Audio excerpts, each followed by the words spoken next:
అది 1910వ సంవత్సరం. దీపావళి పండగ ముందు రోజు.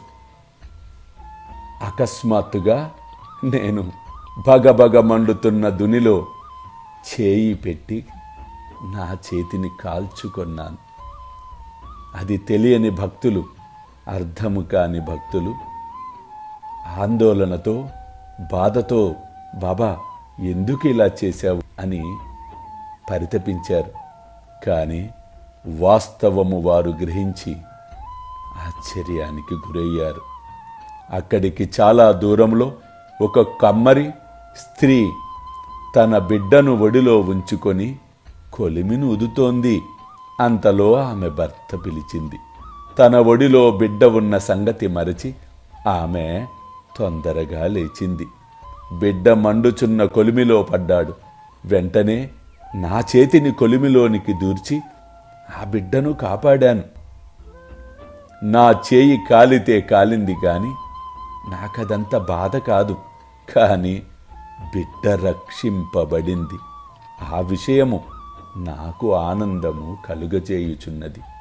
నేను నా భక్తులకు మాట ఇచ్చినట్లుగా వారిని అన్ని విధములుగా, అన్ని వైపులా రక్షించే తీరుతాను. అల్లా మాలిక్, అల్లా అచ్చా కరేగా.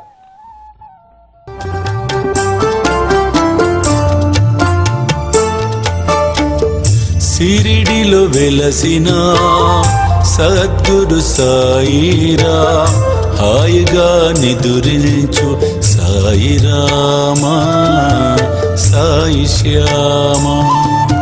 సాయిరామా, సాయి శ్యామా.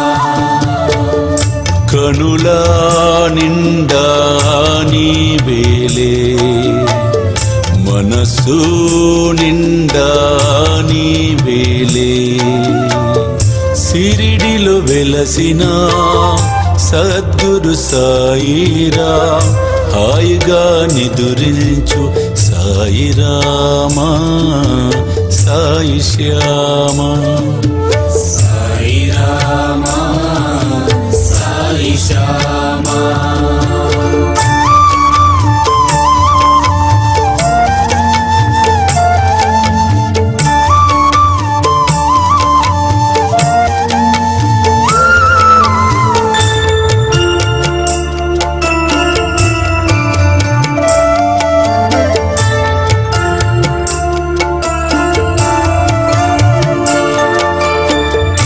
ఆపదలు బాపేటి అనాథనాథుడా, సుఖముగా శయనించు సాయిరామా, సాయి శ్యామా.